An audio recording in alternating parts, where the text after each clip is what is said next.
Okay, hello everyone and welcome. Today we're joined by Jim Wilbourne, author of The Seventh Cadence. Happy birthday to the Seventh Cadence. 1 year, right, Jim? One Did I get that? year. 1 year, that's so exciting. And 1 year, author right, Jim? of One year. okay. Um, hold on one second.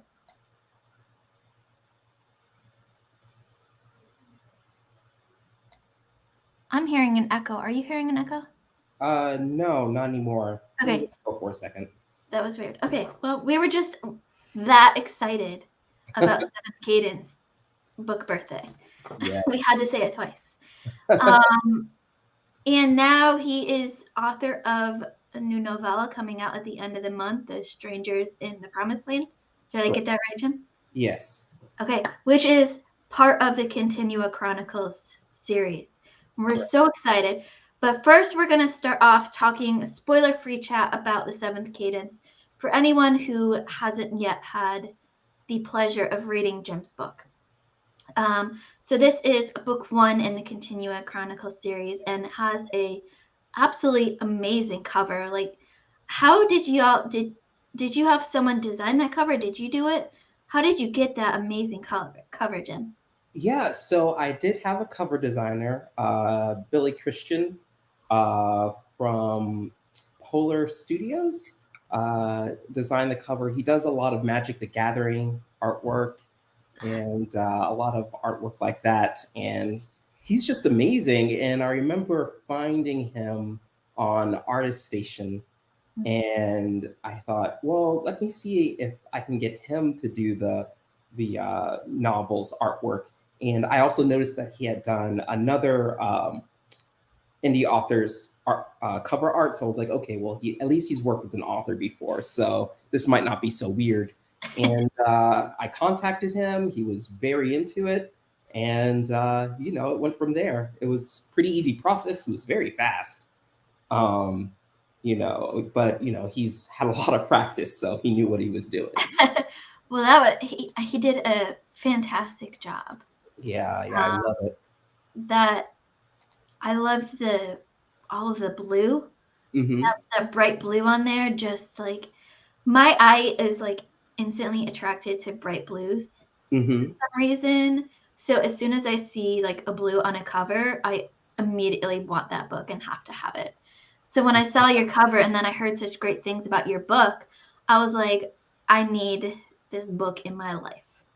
Yeah, I love how the cover almost, like, if you look at it in a certain way, it almost looks like it's glowing. It's very weird. Absolutely. It's so fantastic. Yeah. Um, so this is your first published book? Uh, it's my first published book under my name. Yes. Okay. How did it feel to have, a published book under your real name now? It was awesome. I mean, the other things I had done under pen names was not in my preferred genres, so they were more practice, some ghostwriting things, but having it something that I could say, oh, this is what I really love. That was just incredible, and also very nerve wracking because it's kind of like, well, uh, can't take this back now. Everyone knows. Uh, so yeah, I mean, it was very strange. And then the funny thing about anytime you get to a specific goal like this is that you get to the goal and then your life doesn't exactly change. And it's like, oh, okay, well, I guess I'll just start writing another book. Right. Yeah, I so guess this is what I do now. yeah. Once people know that you're out there, they expect more to come. Right, and that's actually the most terrifying part because before I released, it was just my thing. So now that it's out there, it's like, oh man, the pressure's on now. I have to keep writing books, or at least finish this series so that Right. we'll be Right. happy with it.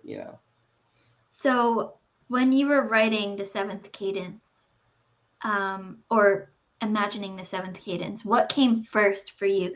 Was it the story or the characters or the world? Yeah, actually, well, what's funny is I started writing this book, and it was very, very different at the time when I was in high school. I started this book, was not called, I mean, I didn't come up with the name of the Seventh Cadence until after the book was written, Okay. but I I started writing about a few characters. I've renamed them. The world building's all different. There's a few minor things that are the same, but I started with the characters at that point. All of those characters are different now.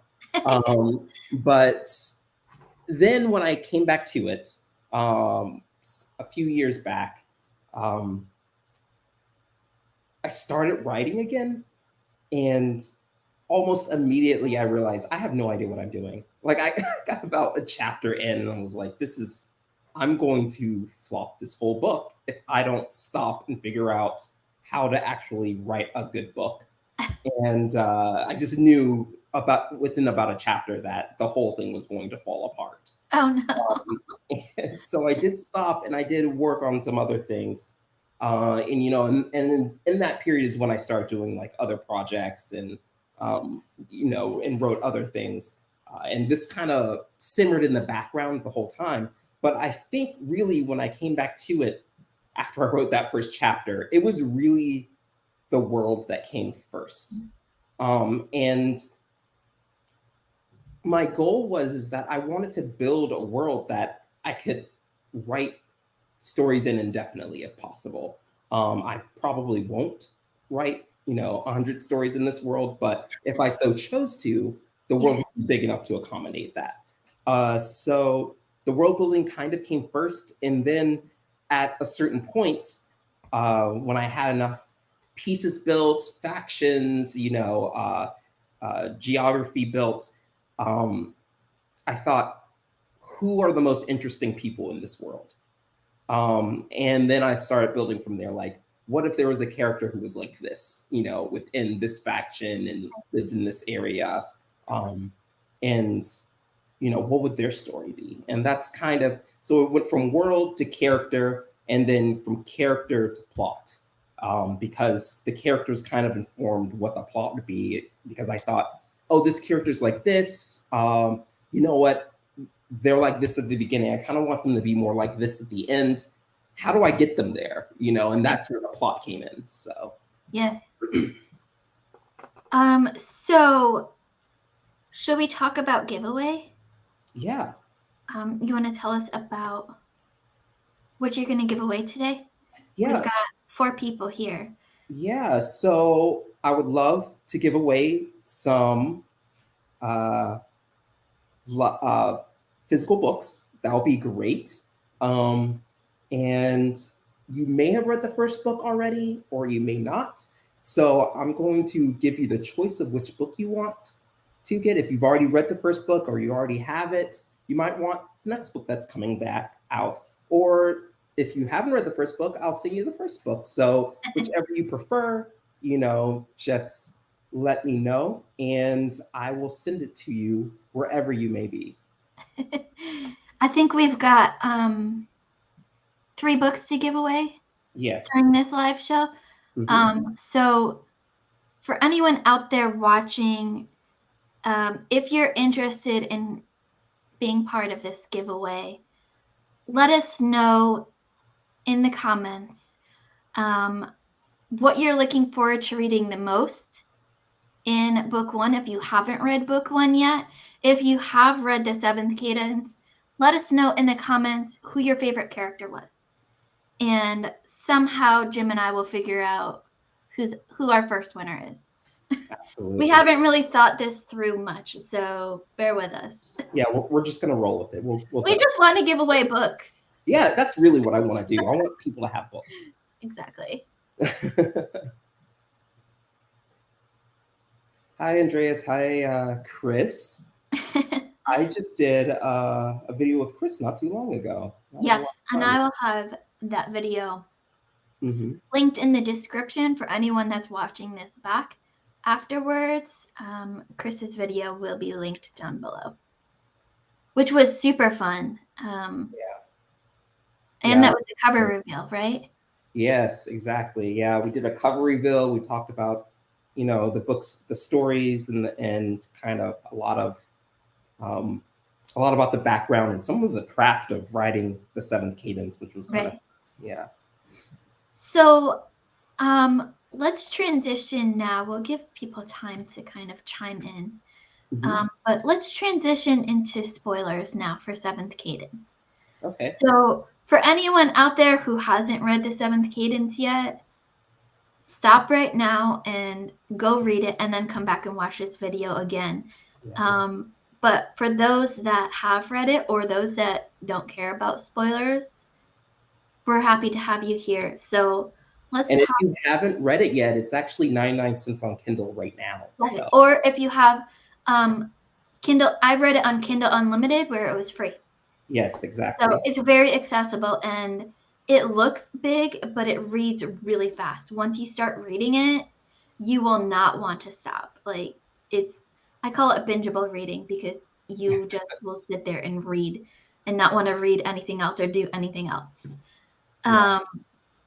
So let's talk spoilers now, Jim. Hmm. So who was your favorite character to write? Oh man. So my favorite character to write is Amy. Huh? She I don't know what it is. Like I just love like her spirit. Mhm. I love writing her dynamic with her sister. Uh, they don't really get along that well. And it's like a very like back and forth with them. Yeah. And I really love writing that dynamic, that kind of because her sister Mara is kind of she kind when her mother died, she kind of took on the role of being the older female in the house and became almost Amy's mom in little ways. Right. But and because of that, she fails to recognize to see that her little sister is maturing and growing up, and that's a little. And I mean that happens with parents too. Like you see your kids get a little older, and it's hard to start registering like, oh, um, my son is 12 now, and I keep seeing him as 7. And of course, it makes sense that Okay. he would want to do this thing or think about this thing or ask Right. this thing. So it's kind of fun to write from her perspective. And the other reason I like writing her character is that she, unlike everyone else, is incredibly quote unquote normal. Like there's really nothing that's special about her. So I kind of enjoyed writing a character in this world having to deal with hard situations without any special ability or any real ability other than her own moral framework that Yeah. she's trying to stick to. So She was a spitfire. She was a lot of fun to read. yeah, yeah. Yeah, I really loved her, and and I get to explore her a little bit more in the forthcoming books. So Yeah, that's what I'm very excited to keep going with her and her definitely. sister. Yeah. So Chris says that his favorite character was Gabriel. Mm, He's a sucker for the boy who has neither the maturity or understanding of himself. right. Following Yeah. his journey to finding his place in the world was awesome. It was. Yeah. I like writing Gabriel. He was that piece of me, that like rebellious piece of me that doesn't want to follow the rules Yeah. and doesn't want what your parents want for you. Um, and I could really relate to that character, especially in the whole idea of running off to do his own thing. And I can honestly very much relate to that. I mean, when I was 18, I left for college and I went like almost 1,000 miles away, and then I just didn't come back home. Like I didn't want to go back home, so I just stayed in the state that I was in. And I was like, listen, I'm gonna stay here and work and find my own way, because if I go back home, like I'm gonna fall back in that weird pattern of what I was in before, and I need to figure out myself, outside of that. And so that very much I can relate to. Um, so and I honestly, all the characters were little pieces of me in certain ways, and I guess there were so many good characters that I had a hard time picking my favorite character, because each time I would think, okay, this one is my favorite. Then another character did something that I absolutely loved and would then take the place of the favorite. And so my favorite character kept changing as I made my way through the book. Yeah. I think the more painful thing when writing these characters, because these are characters that I really adore, my main characters, even my villains, I kind of love them too. And making them do things that they would do, or not really making them, allowing them to do things that they would do that were kind of like, I kind of don't want you to do that. Like, that's the wrong thing to do, or you're reacting in a way I don't like. Was kind of difficult, in certain ways, because I do love these characters. And I even tried to force them to do things that I wanted them to do when writing them, when it just would not work. Like the story would stop working, and I just had to delete it and just like, okay, that can't happen. So it just, they almost feel like they have a life of their own in certain ways. And so when writing the characters, like once I had the plot, laid out, because I plan a lot ahead of time at this point.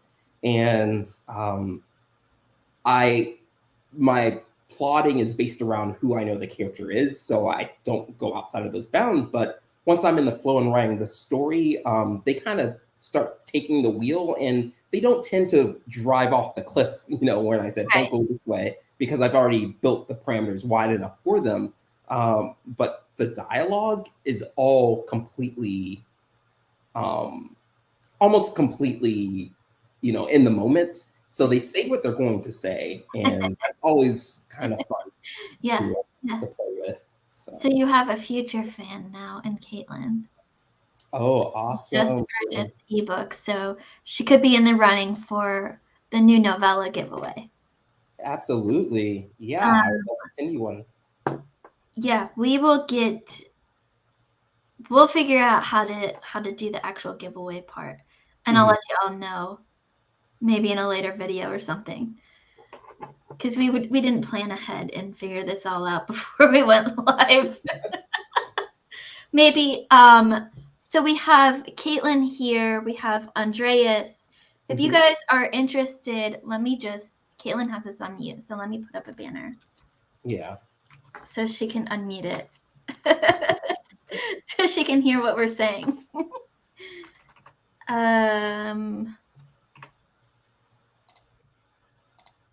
Okay, so Caitlin and Andreas, and we have Chris here. If you guys are interested in the giveaway, you guys are our 3 people that are watching this. So you guys get dibs on our giveaway copies. I'm making the executive decision right now. So if you are interested in the copy of a physical copy of either book 1, The Seventh Cadence, or the novella coming out at the end of the month, The Strangers in a Promised Land, I'm going to put my email here in the chat. Send me your address and I'll get it to Jim. He'll get you copies of that. Send me your address and which book you prefer, and we'll get you those. And if you already have the book, it's okay. I will send you another one, and you can just give it to a friend of yours. Right, exactly. Just share the love.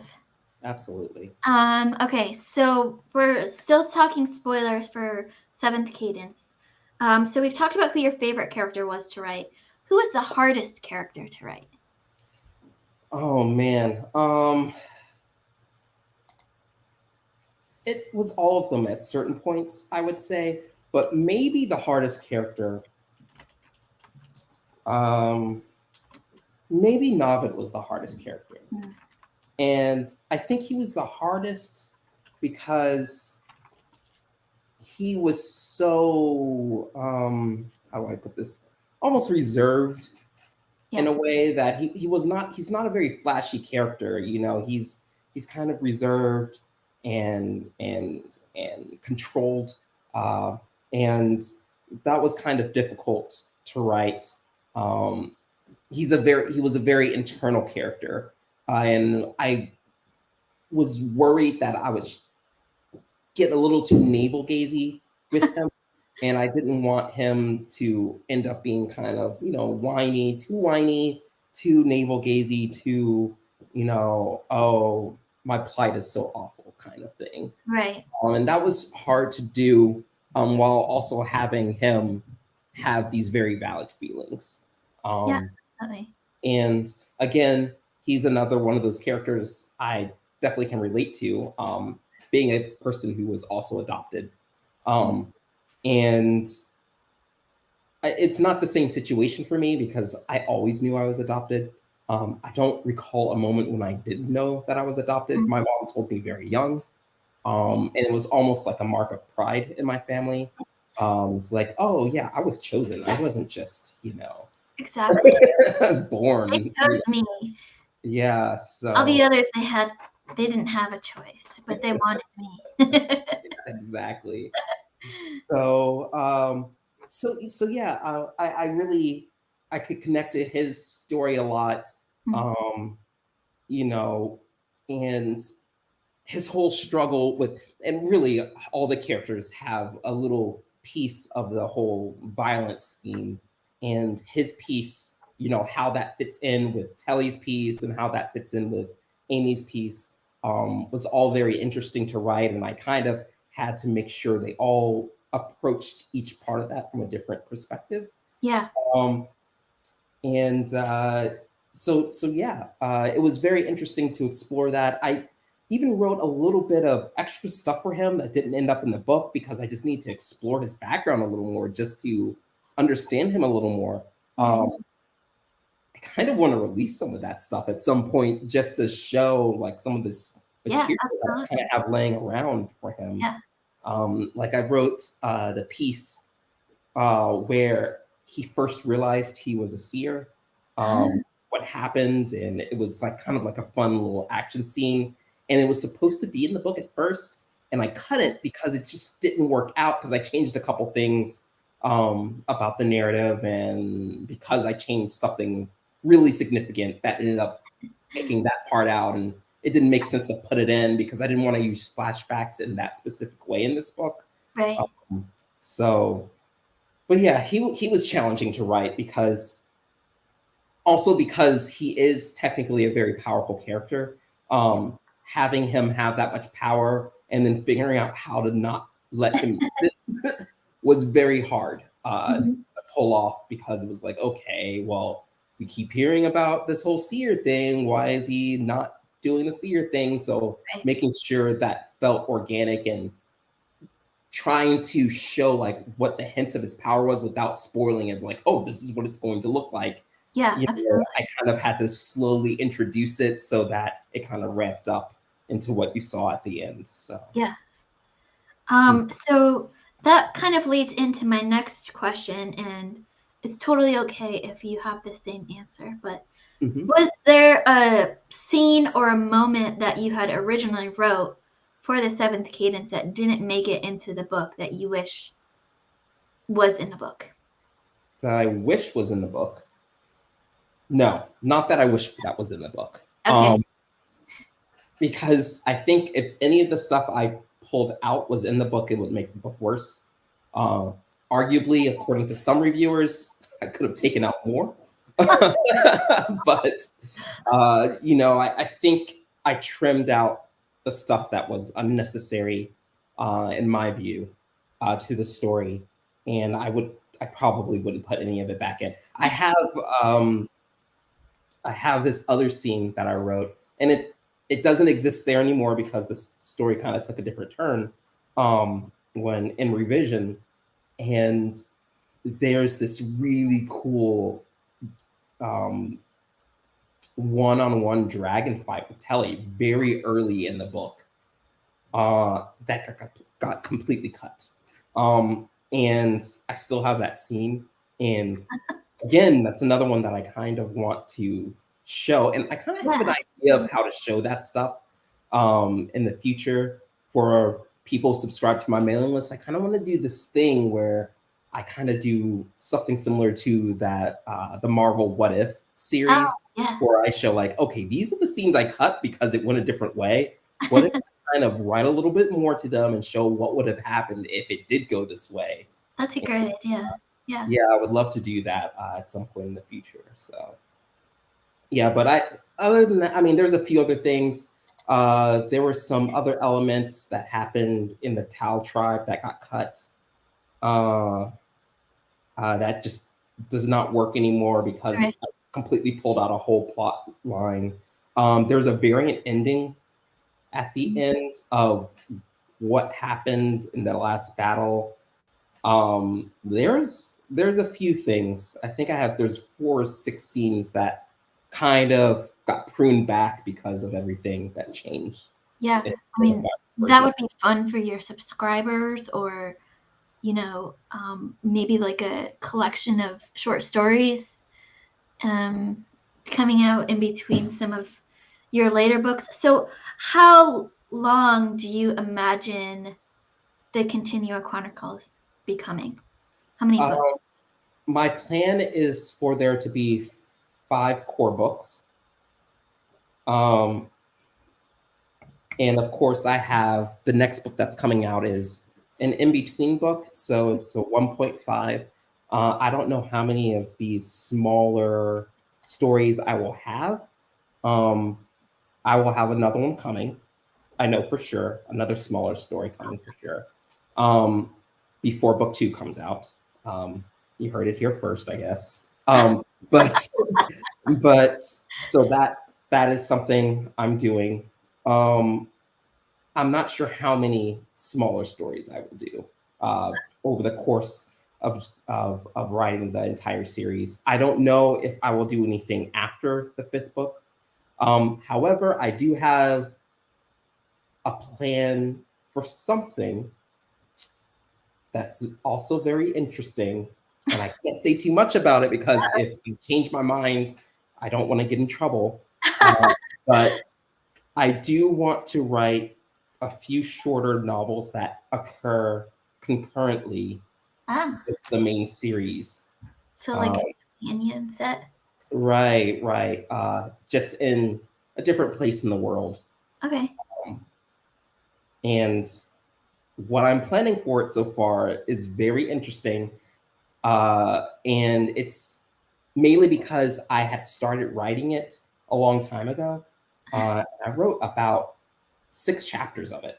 And I stopped because I was like, okay, that was a fun distraction. And I started writing it because I got a little bit writer blocked with something I was writing in the main story. And I just started writing this other character. And then I thought, oh, maybe I can put this in the main book. And then I was like, no, that's not going to work. This is just too much stuff going on. This has to be its own thing. So yeah, I would love to do that. It'll be like a second entry point into the world. Like you wouldn't have to read the companion series for the main series to make sense, or vice versa. It would just be its own separate thing. But if you read both of them, they are. Yeah, exactly. Yeah. Awesome. Well, we have a question from Andreas, so I'm glad that at least someone is paying attention to our rambling. Andreas would like to know, he's new to the Continua Chronicles series. I don't think he's read Seventh Cadence yet, but he's wondering what inspired you to create this world. Is it something that you carried along for a long time and let gestate and kind of build up, or was it fully formed when you started? It took a while. Like I said, the first rendition of the story was started in high school. Some of the elements I had thought of, but almost all of them changed by the time the story was complete. The world building was a long process. It did not come fully formed. The story didn't come fully formed. There was no magical, Harry Potter and the Sorcerer's Stone moment where I just started, writing on napkins or anything. It was not special. It was just a lot of piece by piece building to make something very interesting, and then eventually like something would snap and it'd be like, oh, that would be really cool. That's the missing piece I need, and I would build it in, and very serendipitous kind of creation that was not fully formed, but just peeled back layer after layer. The inspiration for it is really just a lot of stuff I read as a teenager and young adult, The Wheel of Time. I would say there is some sort of truth influences in there, and just small things. I would, Mistborn, there's some Mistborn, there's some Stormlight in there. I would say Britt Weeks, also some of his stuff. There's a little bit of influence, some of the prose, I guess, and some of the pacing aspect. I originally wrote the Seventh Cadence as I think it was 116 chapters. Oh wow! And it was the same length. It's just that I broke up every scene into its own chapter, and then my editor was like, "This is super fast paced because of how you broke up the chapters. You should slow it down a little bit because it feels a little too choppy with the chapters." At this point, it feels like maybe the chapters are slightly too long, but I think most fantasy fans can kind of deal with that. So, plus, it's not 116 chapters, which sounds crazy. I think also, with it being the first book in the series, you can get away with it a little bit more than later books, because the first book, us readers are getting to know the world and the characters and the mythology and the lore of this whole world in the series. And so you need a little bit more time to introduce all of that. Whereas when you go into later books, we already presumably know at least of the world and some of the lore and maybe some characters that carry over. But so you don't have to do quite as much build-up work in later books. Right. Yeah. Yeah. I really love the introducing characters into the world, or readers into the world, rather, not characters. But it's tricky to do that without overloading the reader with world building. So that was very hard to pull off, I would say, in my opinion. But pulling it in, sometimes at some points I had to write out the pieces. I believe it was around, oh man, at some point in the first movement, I wrote a chapter because I realized, you know what, I have not explained enough in the world, and I wrote a whole chapter of Telly sitting and thinking of all this world building that I forgot to put in. And I then cut that chapter and then found ways to put all that information in the story leading up to the point. Because I said, well, I can't have her just sitting and thinking about all this stuff. But I had to get it out because I'm like, okay, at this point, the reader needs to know all this stuff. Right. And then I had to go back and say, okay, now I have to figure out how to fold this all in, because this isn't, I can't like have this. The story completely stops at this point just for that. So, well, I think like one of my favorite tropes in fantasy is kind of that character that learns of all of the lore and the magic and everything, and you're the reader and you're learning along with them instead of having them know it all along. Kind of like in the Mistborn sense, where we learn along with the main character all of the magic of the world and everything. I got that similar vibe in Seventh Cadence, where we're kind of learning along with Telly and everything that's going on in this world and how she's learning about all this new stuff in the world. That Right. for me, that's one of my favorite tropes, is because it's better than just, the classic info dump where you get everything all at once and then you have to figure out how to sparse it out throughout the world as you're going through the book. Learning Exactly. it a little bit at a time along with the character makes you feel more connected to the character, but also, gives you that information that you need, but only when you need it instead of all at once. And then for me, I have a horrible memory, so I would if I get it all at once, I would totally forget it, and then I would be confused later in the book when there's something I'm supposed to be knowing that we learned several chapters earlier, and I totally forgot. Right. Yeah.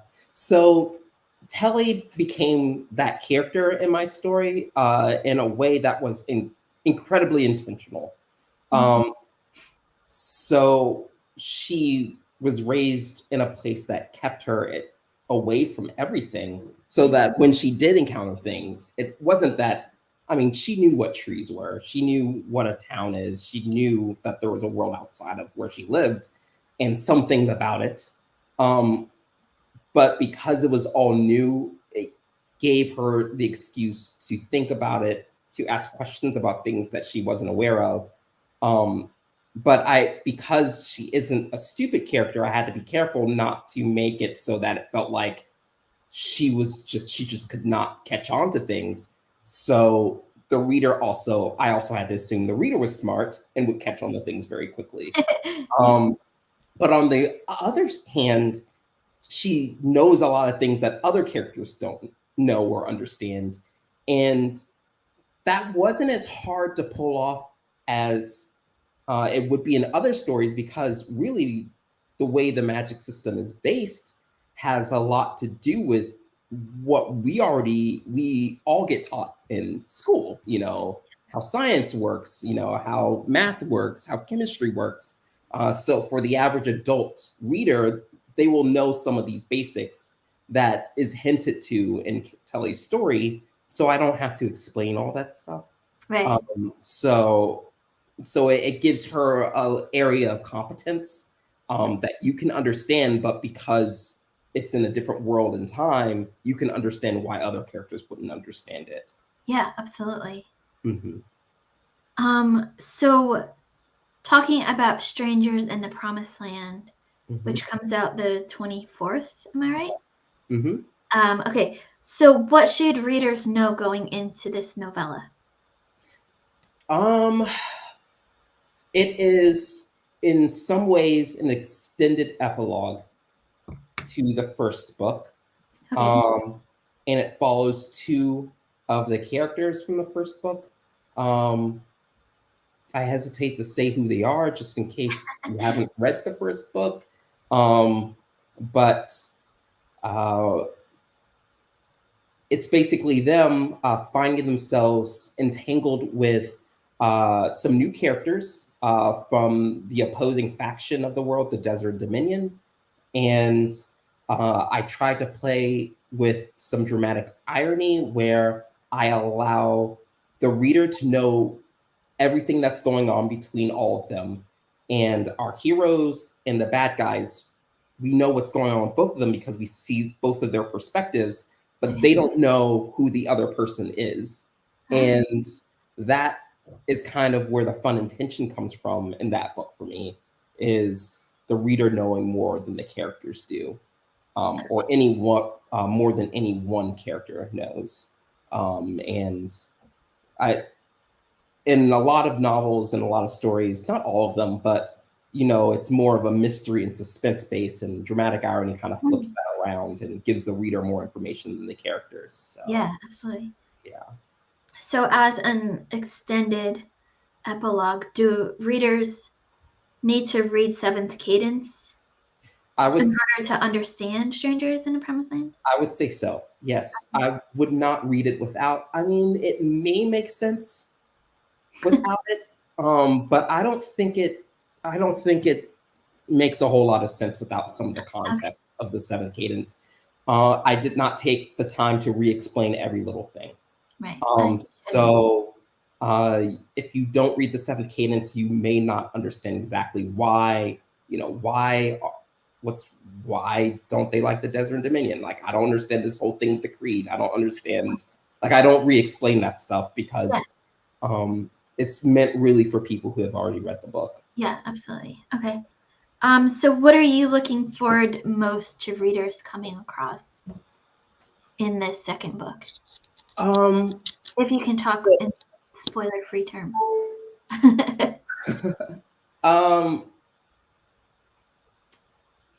You get to learn a little bit more about some of the characters that occur in the first book. One of them in particular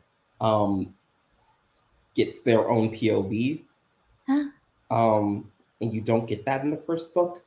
And I enjoyed getting to write from their POV for the first time. Like, I knew them because when I wrote them in the first book, I understood the background, and I did give a little bit of it in the first book, but now I get to show from their point of view how they feel about certain things and their viewpoint of the world. And that was a lot of fun to do. And unfortunately, I don't think I'll be able to have scenes from their viewpoint in book 2. So reading this book kind of helps inform some of it and give some hints about what might come in book 2, so that when the reveals happen for them, it'll be like, oh, they did say that one thing in that book, if you're retaining all that information. So that's what they were referring to. So there's that. I also kind of get to create a whole new word in that book for what the Covenant is studying. I dropped that in the book. That is not dropped in the first book. I'll probably have to readdress it in the second book because in a way I kind of wrote book 1.5 so that it could be technically skippable. But I don't recommend you skip it because I think it's a very fun little story. So well, I look forward to reading that when my copies come. I went and did the pre-order because I had originally read Seventh Cadence on my Kindle through Kindle Unlimited, and I saw the cover and I was like, okay, I need this book in my life. And then I read it and I was like, okay, I need a physical copy of this book. And then I was watching your show with Chris earlier this month, and Chris put in the link to pre-order, which we'll also have down in the description below after this if you're watching it back. You can pre-order The Strangers in the Promised Land, which comes out on the 24th. But on this website, Jim also has these different packages where you can get just The Strangers in the Promised Land, or you can get that and you can get, the Seventh Cadence, you can get physical copies, e-copies. There's all these different kind of bundles, and you can get them signed by Jim, which is the one that I got because I'm like, a couple bucks more. I need these signed by Jim because why not? So I can't wait to get my hands on this book. For anyone out there who is watching live, let us know in the comments if you have any questions for Jim, whether it's about the Seventh Cadence or Strangers in the Promised Land. We've already covered Andreas's question, but if you guys have any more questions, we've got a little bit more time left with Jim. So if you have questions, drop them there in the comments below. Jim, while we're giving people time to think about questions, give us kind of your elevator speech for Strangers in a Promised Land. Why should people read Strangers in the Promised Land or the Continua Chronicles series? So the series in general, if you love, big worlds with several points of view, with action and cathartic character arcs, I mean, the Continua Chronicles is really probably pretty close to your wheelhouse if you love, stories like The Wheel of Time and authors like the Brandon Sanderson. I'm definitely writing a little bit for you. And Strangers in the Promised Land is really a great book in the series, even though it's a lot shorter than you would expect for a series like this, because it zooms in a very intimate way on a couple of characters and allows you to live in the world in a way that isn't so epic. It's kind of like an isolated story that just occurs. And sometimes some really interesting character things can happen in that space. And one thing that I really, really, really love about Strangers in the Promised Land is that I get to surprise you in a very fun way at the end.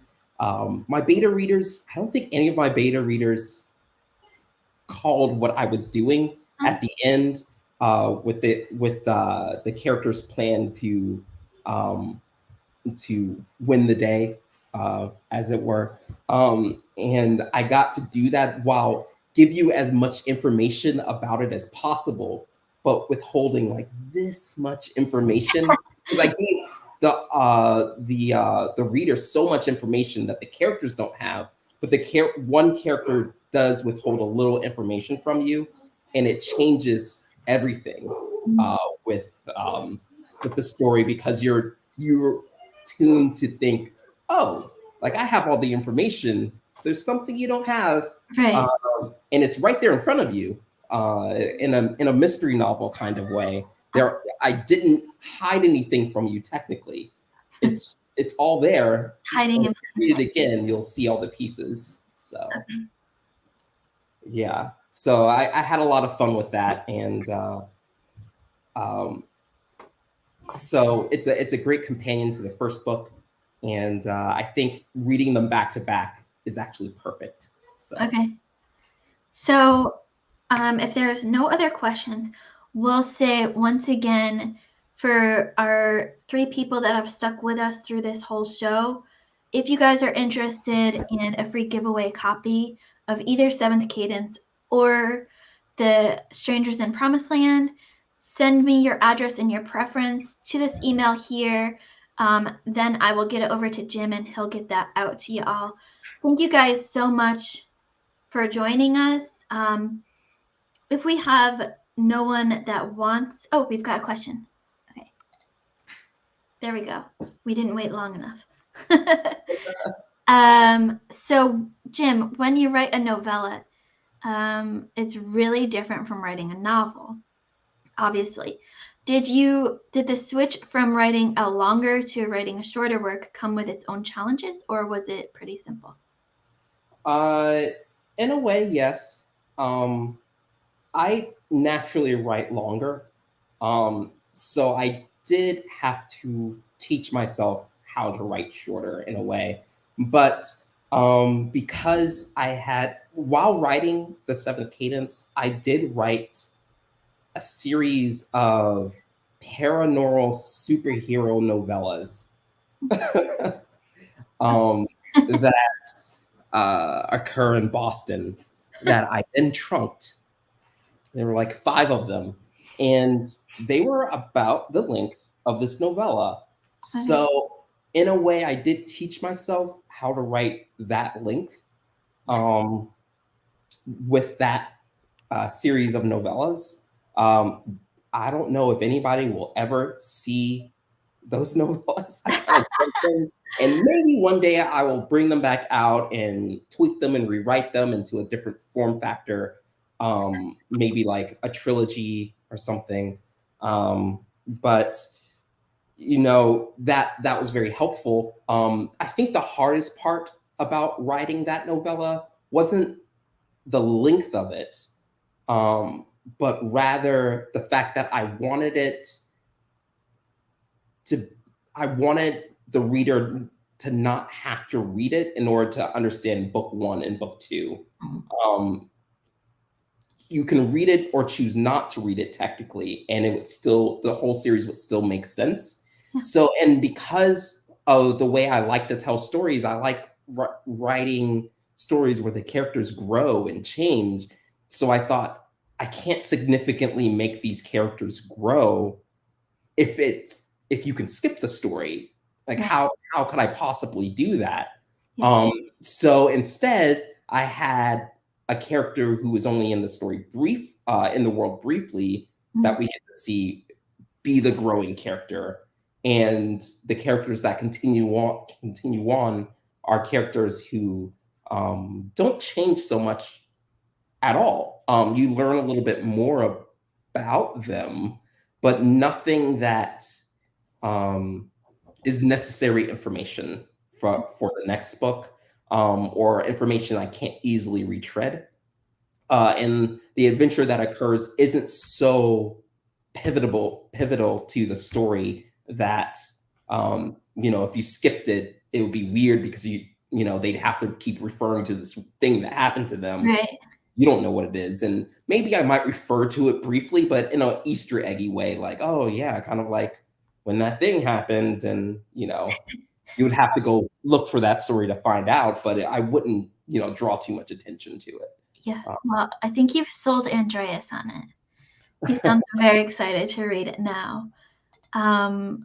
Chris, thank you for joining us. And thank you, everyone, for joining us today. And especially thank you, Jim, for coming on here and talking about your books and your world to us.